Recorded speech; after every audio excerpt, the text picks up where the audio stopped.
रीवा का बहुप्रतीक्षित चौरहटा हवाई अड्डा शिलान्यास का कार्यक्रम आज प्रदेश के मुखिया शिवराज सिंह चौहान एवं केंद्रीय उड्डयन मंत्री ज्योतिरादित्य सिंधिया के हाथों विधिवत भूमि पूजन कर शिलान्यास किया गया। साथ ही विंध्याचल के लिए किए गए 32 विकास कार्यों का लोकार्पण भी किया गया।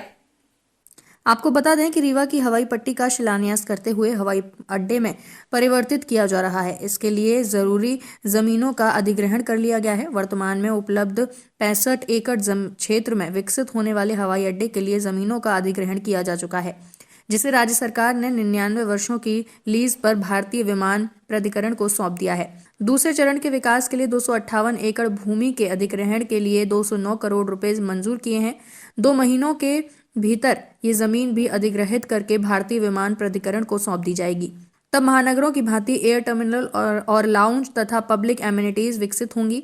यह स्थिति लगभग वैसे ही बनेगी जैसे कि आज इंदौर या भोपाल का हवाई अड्डा है। यह पूरी परियोजना 240 करोड़ की लागत से बनाई जा रही है। हवाई अड्डा शुरू हो जाने से रीवा सहित आसपास के जिला वासियों को भी महानगर से जुड़ने की सुविधा प्राप्त हो जाएगी। आप सबको राम राम, आप सबको प्रणाम। प्रधानमंत्री जी को हृदय से धन्यवाद और ज्योतिरादित्य जी आपको आपका अभिनंदन। आज एक सपना और संकल्प पूरा हो रहा है। मैं आज कह रहा हूं केवल रीवा नहीं, हमारा संपूर्ण विंध्य और बघेलखंड आज विकास की उड़ान भरने के लिए तैयार है। यह हवाई अड्डा केवल रीवा के लिए नहीं होगा। आज मेरे उद्योगपति मित्र यहां बैठे हैं।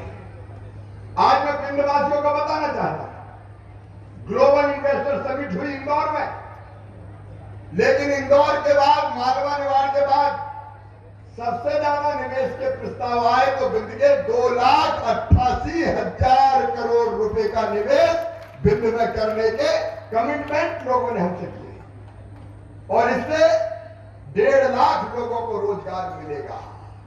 ये हवाई अड्डा केवल रीवा की सौगात नहीं है, ये तो पूरे विंध्य के लिए सौगात है, बघेलखंड के लिए सौगात है।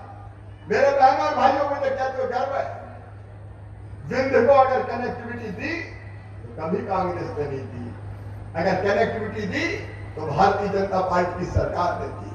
अभी राजेंद्र शुक्ला जी रोडों का जिक्र कर रहे थे।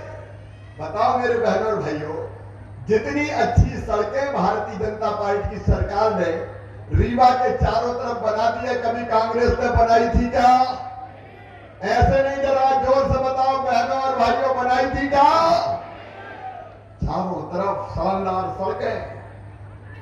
और आज मैं एक ऐलान और कर रहा हूं, रीवा भी सुने और बिंदी भी सुने। भोपाल से लेके सिंगरौली तक, भोपाल, दमोह, कटनी, रीवा, सीधी, सिंगरौली, ये सीधा सीधा विंध्य एक्सप्रेस वे बनाए जाएगा। विंध्य एक्सप्रेस वे भोपाल से सिंगरौली, ये केवल एक्सप्रेस वे नहीं होगा। उद्योगपति मित्रों से मैं कहना चाहता हूं, इसके दोनों तरफ इंडस्ट्रियल क्लस्टर विकसित किए जाएंगे, उद्योगों के लिए जमीन आरक्षित की जाएगी। ये केवल कनेक्टिविटी नहीं होगी, ये उद्योगों का जाल बिछा के नौजवानों को रोजगार देने का महाअभियान होगा। महिला सशक्तिकरण वक्त की आवाज है, वक्त की आगाज है, और उसी वक्त की आवाज को और वक्त की आगाज को समझकर अगर देश में किसी मुख्यमंत्री ने ऐतिहासिक कदम लिया तो लाडली बहना योजना के आधार पर हर महिला के खाते में 1,000 रुपया प्रति माह 12,000 रुपया पहुंचाने का काम शिवराज सिंह चौहान जी ने किया। मैं देख रहा हूं कि महिलाएं ताली बजा रही हैं, लेकिन पुरुषों से बड़ी कंजूसी हो रही है।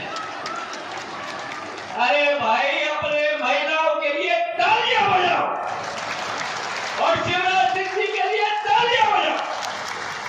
ये रिवांचल की तालियां नहीं चाहिए है, मुझे तो रिवांचल की तालियां चाहिए शिवराज सिंह जी के लिए। तालियां गड़गड़ाहट की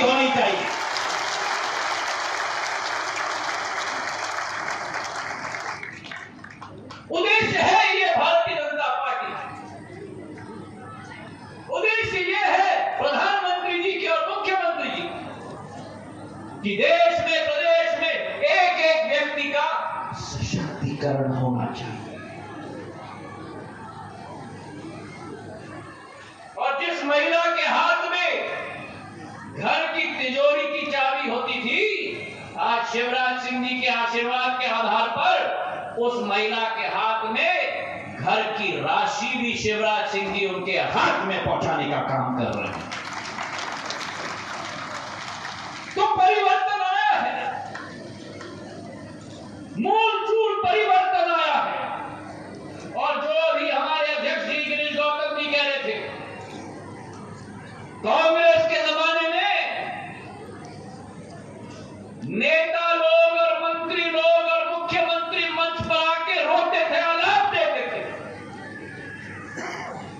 अगर जनसेवक को पद दिया है तो वो पद रोने के लिए नहीं है, आलाप देने के लिए नहीं है। वो पद आम इंसान की जिंदगी में नई रोशनी लाने का जिम्मेदारी के आधार पर दिया